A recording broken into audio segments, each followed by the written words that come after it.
T.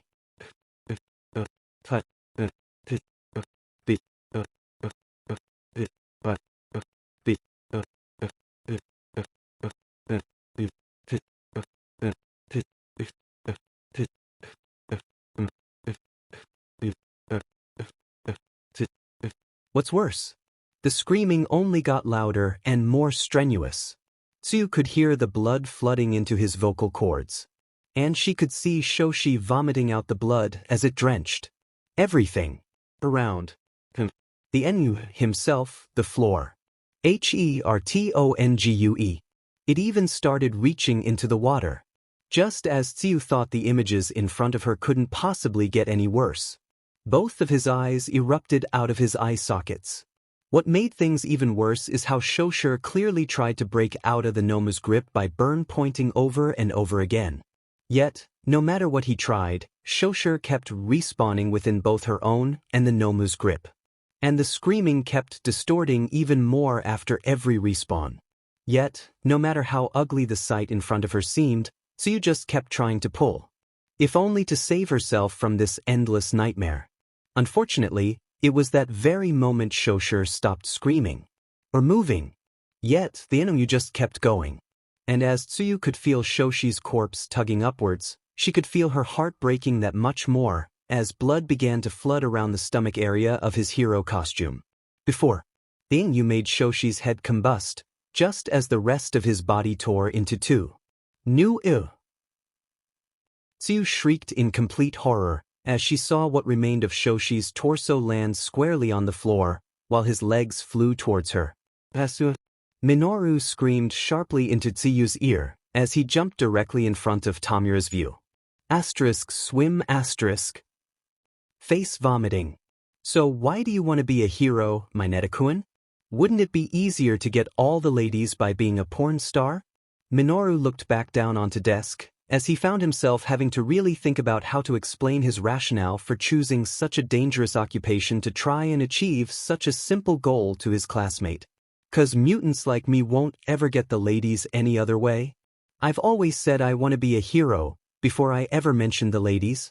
Minoru looked back up with a determined glare. It's always been about chasing after things people like me will probably never get to experience before dying. With society being where and how it is, none of my best traits will ever be noticed by anybody. All they'll see is what they want to see in me. And that's life for people like me. If I can't charm anybody with the very best of who I am, then I gotta do it through the very worst parts of myself. So if there's any way I can inspire others to embrace who they really are, I have to be a hero. As Minoru's only protection from Tamura's decay now are the spheres on his head, he chose his last act of heroism to be occupy both of Tamura's hands using both himself and Shoshi's legs long enough to let Tsuyu escape. So as what used to be 𝗓𝗓𝗍's legs inched ever closer between Tamura's hands and 𝗬𝗓's head, Minoru grabbed as many spheres as he could and threw them where those Tamura would inevitably grab 𝗓𝗓𝗍's former legs. All while he could feel his spheres dissipating, the back of his head beginning to crack, and an unimaginable pain started stinging the backside of his brain. At least I got to be a hero for a bit? At the end? Without any further hesitation, Minoru threw and threw and threw. It'd be the closest he'd ever get anybody to fondle his balls, and surprisingly, Minoru felt all the more serendipitous about it. It was his perverted antics that doomed 𝗓𝗓 and himself to die like this, choosing to grab Tsuyu's boobs in relief as a response to Tamura's declaration of leaving was quite possibly the dumbest thing Minoru could have done.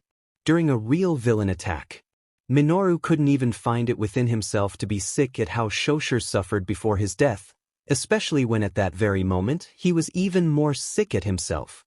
'Cause this was entirely avoidable. That one decision Minoru made changed all three of their lives, one curse at a time. Showing why, even if he and 𝗓𝗓 survived, he would have had a long way to go to earn the title of being a hero. Problem is, 𝗓𝗓 never will anymore, and Minoru's not going to either.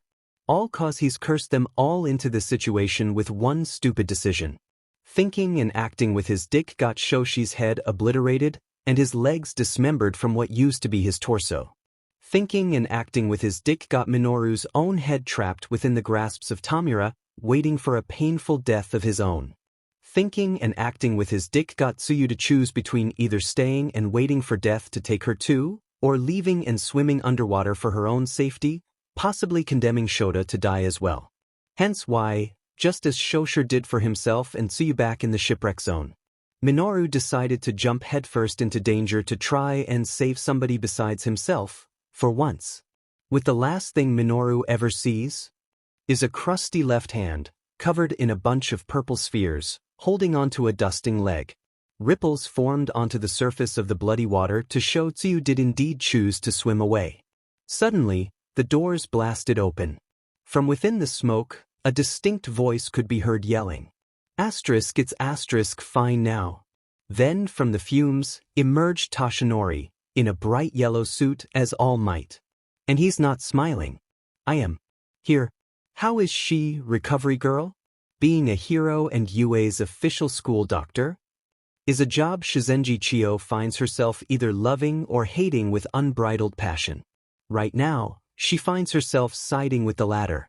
2 hero students died on day 2. Hagakure Toru somehow survived Shoto's icy onslaught in the landslide zone. Kaminari Denki got saved from a hostage situation by 𝗧𝗵𝗲, and UA nearly lost Toshinori twice in the same day. If Inasa didn't intervene as much as he did, Chiyo refused to even consider it, especially not now.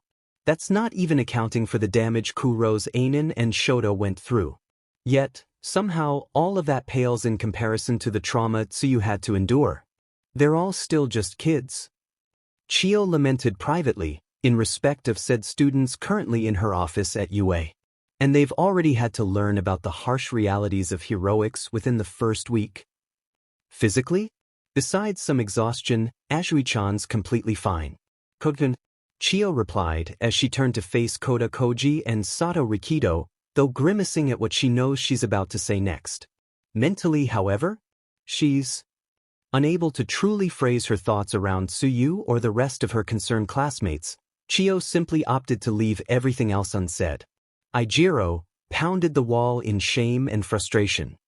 Damn it, we could have saved them both.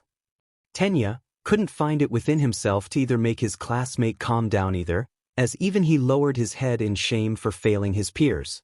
If only I had been faster _.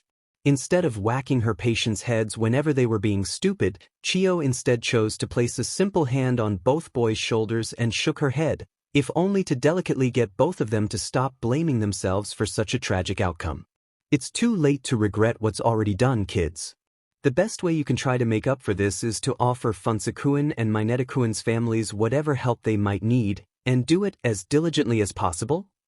With what I've been informed of regarding this entire situation, even pushing past your limits can only do so much. In response, 𝗕𝗓𝗵𝗲 simply walked over to Tsuyu and wrapped as many arms as he could around the crying girl in a comforting hug. "Dearie," Qiyo attempted gently, as she set aside her clipboard to try and comfort the extremely disturbed girl too, knowing all too well that the only thing Qiyo can do is try and help Tsuyu through such a trying time. "I'm so sorry you had to go through such horrors. Is there anything I can do to help?" Both Qiyo and Tsuyu turned around to face 𝗧𝗏𝗵𝗲, who had been the one to speak up. Can any of us do something to try and comfort her at least a little bit? Reluctantly, Tsuyu slowly nodded, as her words attempted to fend off the hiccups, croaks, tears, and vulnerability to be heard. 𝐒𝐭𝐞𝐳, could one of 𝗧𝗏𝗧𝗔 walk over TT to class 1C's C classroom to bring over 𝗕𝗶𝗶𝗀-chan? Karo? While none of the other class 1A students knew who 𝗕𝗶𝗶𝗀 was, Momo still nodded her own head in return, as she wordlessly made her way out of Chiyo's office to fulfill Tsuyu's request, while Hanta followed after her. As the following silence became too overbearing for Tsuyu, she tried to speak her mind once again. "Karo. I be basically KK killed them both them and myself, Karo." Jolting back in shock at Tsuyu's choice of words, Ojiro Mashireo and Denki stood forward to disagree, the former beating the latter to the point. "No, you didn't, Azui-san. While what Mineta-san did to you was dishonorable and unacceptable, I believe even Mineta-san would agree that if anybody was to blame for getting himself and Funsha-san killed, it's his absurd lack of impulse control that ultimately attracted Shigaraki's attention towards you." "Yeah." Denki agreed more reservedly, looking away from Tsuyu to both compose himself and try to form the right combination of words to say. "Even though we're all still teenagers? Even though I didn't want Mineta-kun to die for it, I can't help myself from feeling as though his blood is also on my hands." Tsuyu, still with tears in her eyes, further compelled by disbelief, stared even more intently at Denki as he said this. "I know it's wrong for me to say this, especially when I still did it, even though I knew it wasn't right too. If I tried harder to get Mineta-kun to stop thinking with his dick in such a situation, maybe Funsha-kun wouldn't have suffered as much as he did. Kyoka jabbed her plugs into Denki's ear to get him to shut up and maybe listen. *No star. Don't you dare think something like that, ever. Kaminari. As Denki attempted to look away in shame, Kyoka merely grabbed hold of Denki's face with her jacks and used one hand to hold his chin towards her, to make him look into Kyoka's eyes. "You weren't with Funsha or Mineta. You were with me and Yaoyorozu in the mountain zone. You nearly died cause neither me nor Yaoyorozu expected the last villain to take you hostage. And you're definitely not responsible for anything Mineta chose to do himself. So don't you dare try to pin their deaths on yourself. Or else all of us are to blame too. Just try to be better." While Denki collapsed into Kyoka's arms, weeping to the heavens under Kyoka's grip for his fallen classmates, Mina chose this moment to walk over to Denki and lightly smash onto his shoulders with both fists clenched, in tears of her own. "Yeah? You dunce. All you can do is try and make yourself better with us girls. So then none of us have to go through anything like this over somebody's silly mistakes ever again." Tsuyu, meanwhile, could only think of her family. Mainly her younger siblings, Samidare and Satsuki. How would they be like if I perished like Funsha-chan or Mineta-chan too? Could they hate me if I died today too? What might they do if I didn't make it back home tonight? When they might have had to wait for mom and dad to come home and tell them what happened to me? At that moment, Yuga chose to speak up. "Sparkles, please, mon camarade de classe. I know of that look in your eyes, and forgive me for my harsh choice of words. I wish to beg you not to fret over matters that which has not come to be. Sparkles. Sparkles, by the graces, you have been granted the fortune to continue living and to return to the love and safety of your loved ones, for comfort and that of support. We too wish to extend that of ours we are also able to offer to yourself as well, Sparkles." Tsuyu, still drowning in guilt, attempted to resist Yuga's kind words with, "Karo, if only I didn't try to drown Mineta-kun for that, Karo, alright there and then dash. Azui-san, when you go home to your family tonight, hug them as tightly as you can," Rikido advised sagely, placing down his container of berry ice cream jelly pie, as he continued. You've just been through the very worst of the USJ villains, and barely made it out alive. So take this, cherish everything and everybody you still have in your life, and let yourself grieve. Or that regret you feel in your heart right now will swallow you whole. 𝗵𝗃𝗁𝐻 also decided to speak his mind. Under the absolute darkness of regret, never forget of the light shining within the distance, for the fruits waiting for you beyond these shadows of planted depression and of deeply seated pain. You must eventually sprout from within the soils to attain even a single flower. And always remember we're all here for you if you need us. Dark Shadow commented, suddenly inclined to emerge from 𝗵𝗃𝗁𝐻 to further console 𝗧𝗬. We hate to see you being so sad. So take as much time as you want to heal, none of us are gonna judge you for it. 𝗬𝗏, you don't need to worry. Our class are mostly just hanging out at Midoriya-kun's for the day. While 𝗧𝗬 didn't have any objections to Habuko's words, she did still have a lot of doubts, especially when, Habuko-chan, Karo, didn't you say your class is seriously intent on using this year's UA Sports Festival to springboard themselves into the Department of Heroes? Karo. Yeah, suddenly feeling extremely awkward about the point her longtime friend just made, Habuko felt a sweat drop down her forehead, chuckling uncomfortably as she tried to salvage the situation. You don't need to worry about that though. Not all of us are aiming to be in the hero course. So everybody's plans are bound to be really different from one another. Besides, only Midoriya-kun knows what all of our plans are. Karo, that only makes me feel even more worried. Karo. Sensing the underlying tension beneath 𝗬𝗠's voice, Habuko stopped walking to put both hands on 𝗬𝗠's shoulder. Look, like I said, it's mostly just a simple gathering. We're there to know each other as friends better than to plan and strategize. Besides, I already got permission from the whole class to bring you along. So they're expecting you too.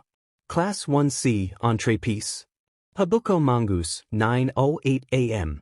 Hey at Izuku Midoriya. Can I bring 𝗬𝗠-chan to your home too? Izuku Midoriya, 9:09 a.m. Sure. My mom nearly flooded the kitchen in tears when I told her though. Grinning face with sweat loudly crying face. Ochako Urarakuts 9:09 a.m. All pleading face, your mom's so sweet. 𝗬𝗏𝗿𝗚𝐿 9:10 a.m. Wait, so soon after the USJ incident? Are you sure she'll be okay with meeting us all so soon after everything she went through? Habuko Mongoose, 9:10 a.m. Her family specifically asked me to get her out of the house to try and help her cope by meeting with new people, so I can't say until we get to at Izuku Midoriya's. Hitoshi Shinso, 9:11 a.m. Should we still be discussing our plans and strategies around somebody who could leak our ideas to her classmates the next day? Habuko Mongoose, 9:11 a.m. at Hitoshi Shinso. She went through a lot the other day. Why are you so worried about things you already sorted out with at Izuku Midoriya? Shinkyu Kayama, 9:12 a.m. at Habuko Mongoose. I get that. Though at Hitoshi Shinso does raise a valid point. Masho Takami, 9:12 a.m. at Shinkyu Kayama. You already heard about what happened from Ant Midnight. Don't be mean. Sumo Shojin, 9:13 a.m. I don't see anything wrong with letting Azui-san be around us. Especially if at Habuko Mongoose is saying she needs as much support as she can get. Aishu Choso, 9:13 a.m. Jinki Rikushitsu 9:14 a.m. Helene Tayatsu 9:14 a.m. Aurelio Hokio 9:15 a.m. Chikuchi Togaike 9:15 a.m. Just as long as she's not as arrogant as Bakugo, I'm perfectly fine with letting Azui-san being there too. Satsuka Aguamato 9:16 a.m. at Sumo Shojin, at Chikuchi Togaike, Habuko Mongoose 9:16 a.m. I promise, you'll like her too, at Chikuchi Togaike and at Satsuka Aguamato. She actually hates Bakugo too. Shinsei Joan 9:17 a.m. at Habuko Mongoose. Why didn't you start with that? I woulda had a far easier time with that request if you did. Ochako Urarakan 9:17 a.m. at Shinsei Joan. I don't think that was the point though. Loudly crying face. Kitsueki Tansatsu 9:18 a.m. If the glove don't fit, you must acquit. Helene Tayatsu 9:18 a.m. at Kitsueki Tansatsu. That's not helping, mein Freund. Expressionless face. 𝗬𝗠𝐿𝐻𝐭𝐞𝐲 9:19 a.m. Pizza at 𝗧𝗂𝗵𝗲 Midoriya. Are you comfortable with this arrangement, Vice Presidente? Hot beverage. 𝗕𝗁𝗁𝐻𝗫 𝗨𝐵𝗃 9:19 a.m. Carrot. 𝗧𝗂𝗵𝗲 Midoriya 9:20 a.m. Yeah, of course. If Azui-san wants or needs Class 1C to be there for her, then we really shouldn't be hesitating to make her feel welcome. 𝐎𝐩𝐢𝐻𝗫𝐿 9:20 a.m. Carrot. 𝗔𝗂𝘁𝗵𝗄 9:21 a.m. Carrot. Well spoken, main Führer. At 𝗧𝗂𝗵𝗲 Midoriya.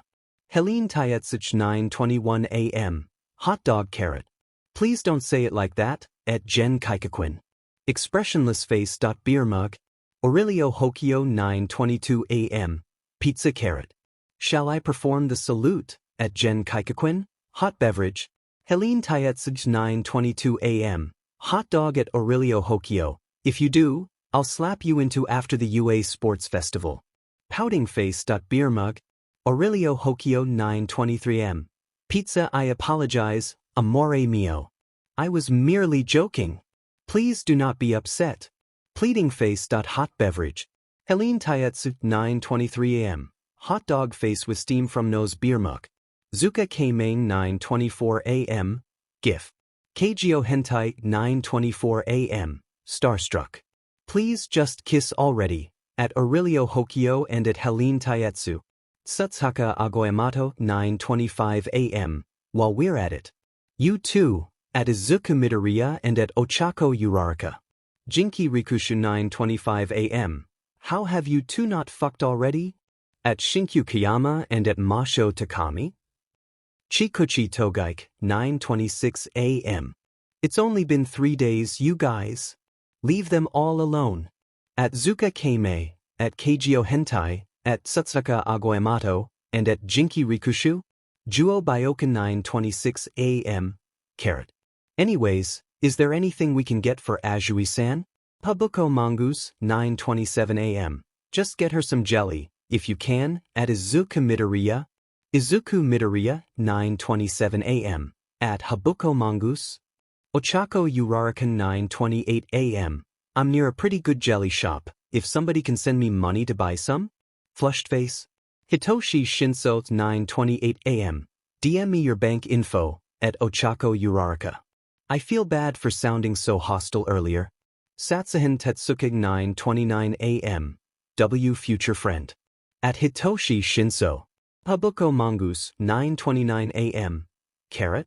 𝗧𝗂𝗵𝗲 Midoriya 9:30 a.m. DM me your location, at 𝗬𝗧𝗭𝗄. I'll come and help you out with the bags. 𝗬𝗧𝗭𝗄 9:30 a.m. My hero, smiling face with halo. At 𝗧𝗂𝗵𝗲 Midoriya. Ha! Tsuyu hummed, with a finger pointed to her face, as a clear sign of thinking. You know, Caro, besides Midoriya-chan, a lot of your classmates remind me of my own. Caro. Habuko beamed at her longtime friend's comment, as she pocketed her phone, before wrapping Tsuyu in a hug from behind. Yeah. We're not that much different from you Hero Course students. Taking the moment to bask in the warmth of Habuko's embrace, her and Tsuyu simply stood there, as the air had momentarily been filled with nothing besides the faint blowing of the wind this season. Caro, that also means any of your classmates can replace us at any time. Caro. Tsuyu stated blankly, as she leaned into Habuko's arms for comfort. And honestly? Caro, if I don't make it to the third event, I might make a transfer request. Caro. As though the words suddenly caused an avalanche within Habuko's mind, she pulled away her arms from Tsuyu to look her dead in the eyes. Wait. Tsuyu. You can't actually be serious about that? Right? Tsuyu tilted her head at Habuko curiously, as Tsuyu's finger found itself back on her face in no time. Habuko-chan. Caro, I nearly died a few days ago. At that moment, Habuko found Tsuyu's irises, in which those glassy eyes only screamed true terror. As Tsuyu continued, and watched as 2 of my classmates got killed right in front of me. Caro. Caro. If I didn't react as harshly as I did towards my Neta-chan at that very moment? And maybe. Tsuyu began to stutter, as the tears resurfaced once more. Maybe, Caro, I wouldn't have needed to watch as my classmates d-. No, 𝗬𝗂𝘁 interrupted before Tsuyu could utter those dreaded words. The idea of the hero course student even considering she had been to blame for the actions of villains absolutely horrifying 𝗬𝗂𝘁. You told me yourself. Even two pros struggled against all those villains. If they couldn't overcome that situation?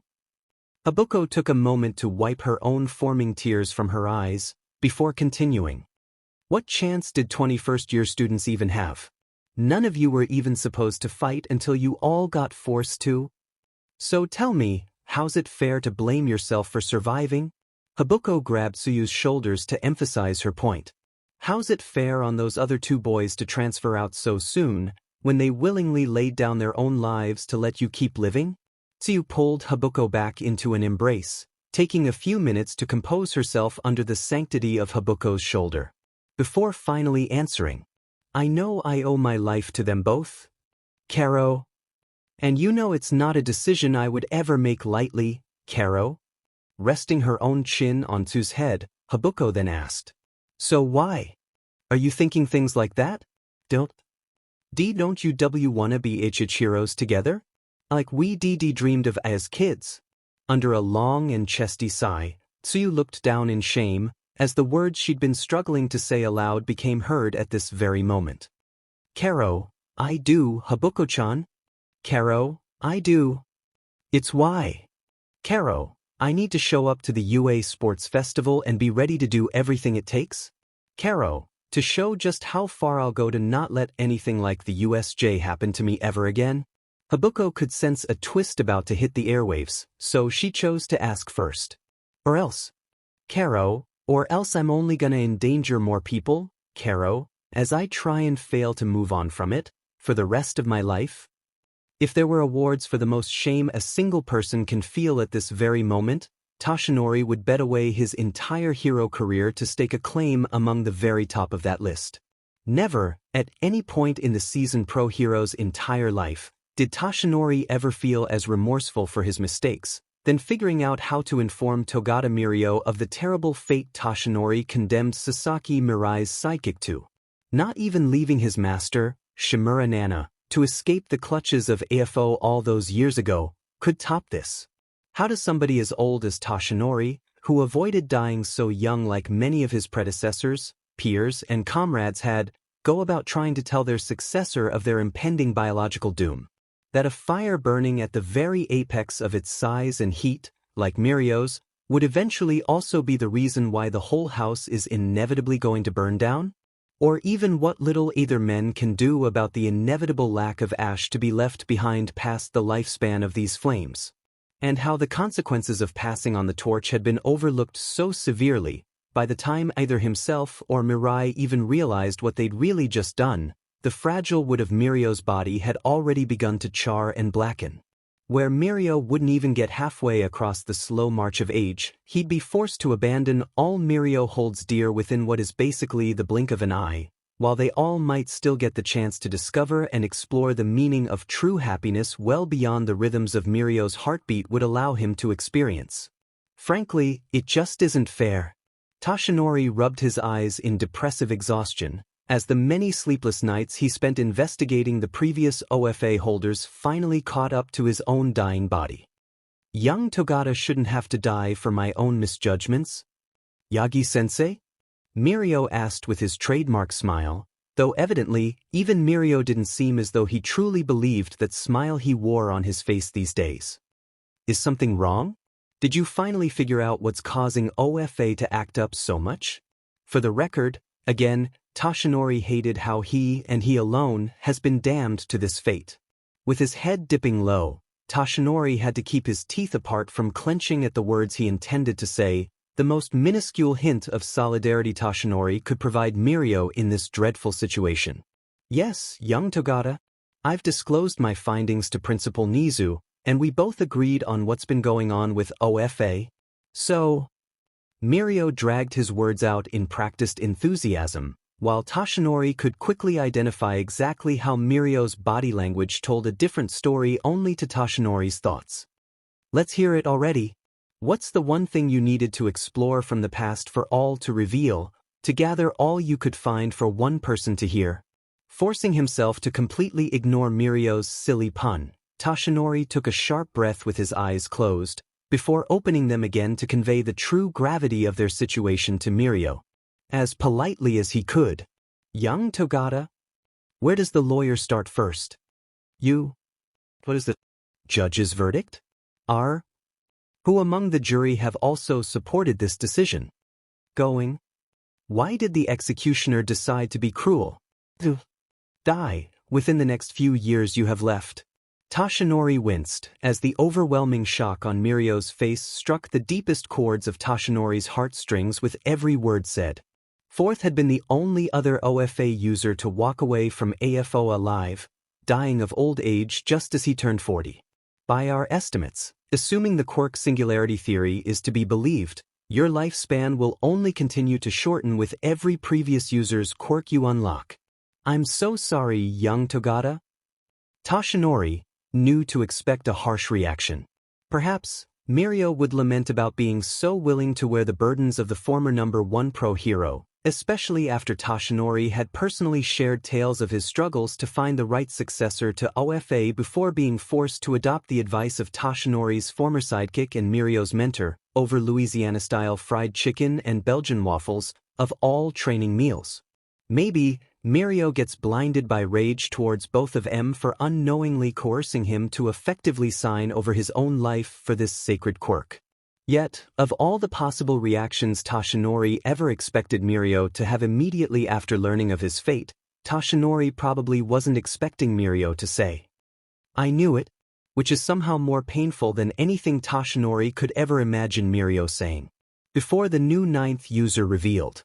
Fourth visited me in my dreams a few nights ago.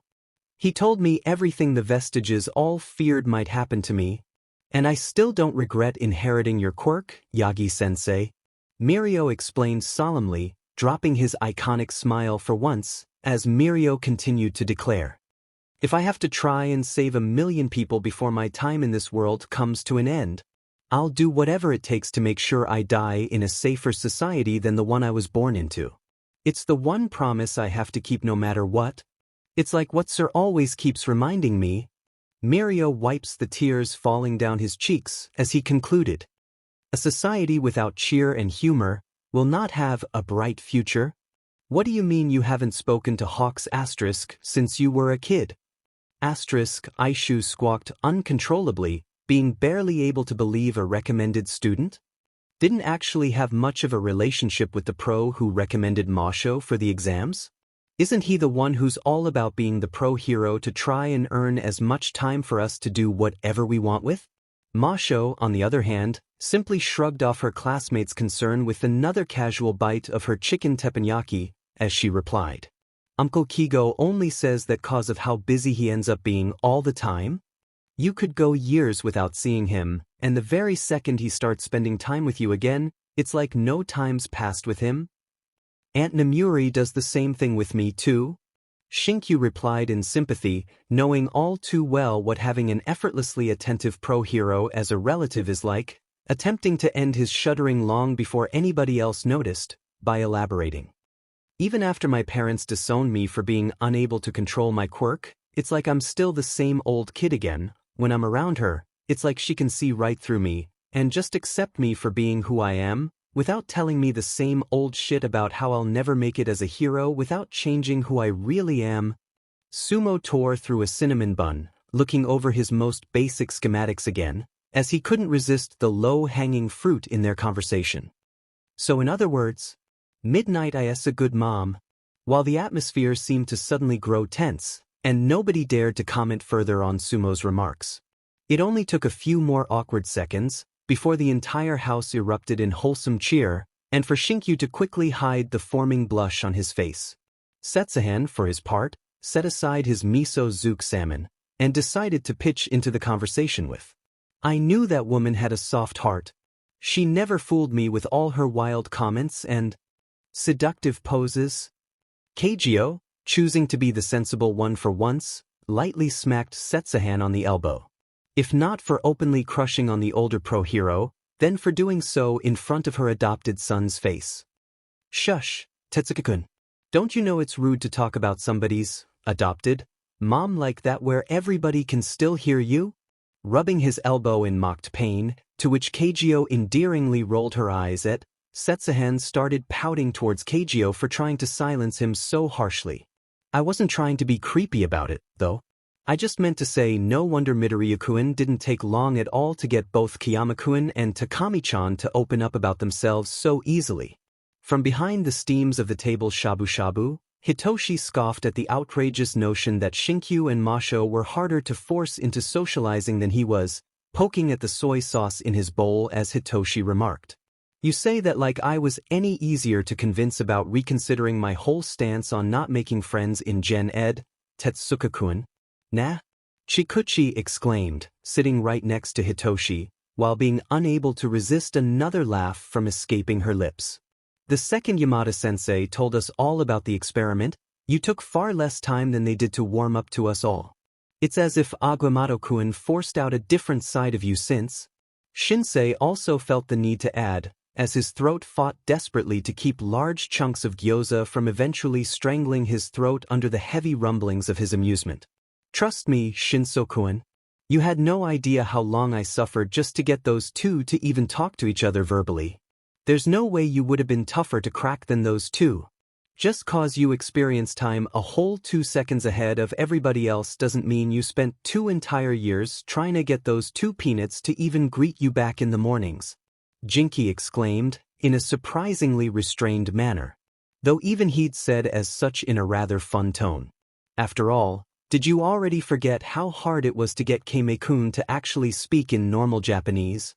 Zuka, who looked up from his simple bowl of creamy spicy sesame soba, had his display transition to show a quick wink with a frown sign, before turning up his audio clip for Class 1C to hear.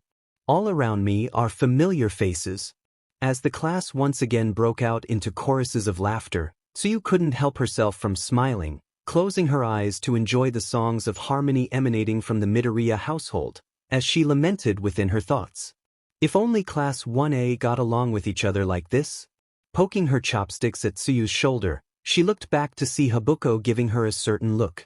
Asking, "You see why I really wanted you to be here with me, right?" With the whole class attention now pointedly shifting to both girls, eagerly awaiting what the only student of Class 1A within this household has to say about M as a whole. Tsuyu placed her chopsticks down and decided to double down, this time with a wider smile on her face. "Yeah, Karo. I'm really glad Habuko-chan decided to take me here with her, Karo. It really brought me back to all the good times I had in my life, Karo. The bond you all share with each other's something I really wished Class 1A had more of, Karo."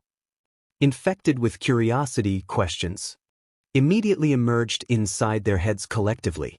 Though, Juo managed to beat everybody else by asking first. "So, you're saying Class 1A don't really get along well with one another?" Graciously accepting Ochako's konyaku jelly drink, Tsuyu took a generous gulp to wash down the aftertaste of her food, before she placed it back down to face Juo again. "Karo, it's not that we aren't able to be friendly with each other. The issue's more about how Class 1A can't really unite together as easily as you all do, Karo." Choosing not to shoehorn another trial of the century reference in favor of satiating his curiosity, Kitsueki instead asked simply, "You have a few obvious suspects, don't you?" Nodding her head in agreement, Tsuyu turned towards Jen to demonstrate her point. "See, Karo. That's the thing. Kaikakuin-chan, for example, is a lot like my classmate, Tokoyami-chan. Karo. He's usually pretty reserved, Karo, and always has something to say about the darkness. Karo." Shifting her gaze onto Aurelio, Tsuyu continued.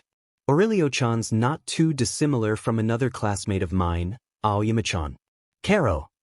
He's also immensely proud of his other heritage, Karo, and he isn't afraid to let everybody know when he enters the room." Finally, adjusting her sights to Helene, Tsuyu concluded. "Finally, Karo, Helene-chan already reminds me of Mina-chan, her bubbly personality, and her willingness to humble Aurelio-chan whenever it's necessary. Karo, you'd normally think it'll be the most different students who'd make it difficult for us to really try and be friends with each other. Karo, Tsuyu pointed out as she finally allowed some irritation to slip into her voice. Yet, Karo, it's the ones most similar to each other than you might think who make it difficult for us all to really get along. Karo, like who? Izuku inquired, having finally emerged from the kitchen to the light cheers of his classmates. Either that or Zuko was just playing another audio clip. Aside from our obvious differences, I didn't find it hard to be friends with any of my classmates. Satsutaka, who also emerged from the kitchen after helping out Inko, chimed in from behind Izuku. Yeah, maybe that's 'cause you happen to be an extremely likable guy, who also takes the time to know who we all are, and does everything imaginable to help us realize and achieve our own dreams. Failing to resist the opportunity to complete Satsutaka's train of thought, Ochako beamed as she unleashed the full wrath of her affection towards the already blushing Izuku. They're not lying, Deku-kun. You go full plus ultra whenever any of us even pretend we're struggling. It's honestly something that inspires me to continue being a better me than I was yesterday. Habuko, as always, had something to say about that. I'd normally call those two out for being super sappy, except they really aren't lying. I'm actually amazed you didn't even consider Midoriya-kun for the Department of Heroes. Pizza, I am actually more surprised by how quickly you allowed Uraraka-chan to call you by that outrageous nickname from Bakugo-kun. Hot beverage, Aurelio remarked in return, as he took another large bite of his spaghetti bolognese. Pizza, did you not say that Figlio de Puttana only calls you that to call you useless? Hot beverage? Hot dog skice, Aurelio, beer mug. Helene sighed as she took another bite of her pork knuckles, before continuing. Hot dog, I'd really appreciate it if we didn't need to talk about that boy during such pleasant times, beer mug. Tsuyu, much to Helene's chagrin, decided to speak up again. Oh yeah, Karo. Bakugo-chan's one of them. Karo. As the German girl predictably groaned at the emphasis of the person she really didn't want to hear about right now, Tsuyu elaborated. Karo, under any normal circumstances, Bakugo-chan really shouldn't have been able to find friends so easily. Karo, yet, for some reason, Kirishima-chan still bothers trying to be Bakugo-chan's friend. Karo. Despite how Mina-chan told me all about how she and Kirishima-chan supposedly hate bullies. Once more unto the breach, dear friends, once more, Jen drawled sarcastically, attempting to be as dry with his tone as possible. Or close the wall up with our ears dead. Unable to resist yet more collective howling, Class 1C chortled at the bizarrely accurate description of Katsuki. While Izuku seemed more reserved. 𝗧𝗍𝗁 quickly noticed this, and immediately voiced her concern. What's wrong, Class Vice Rep?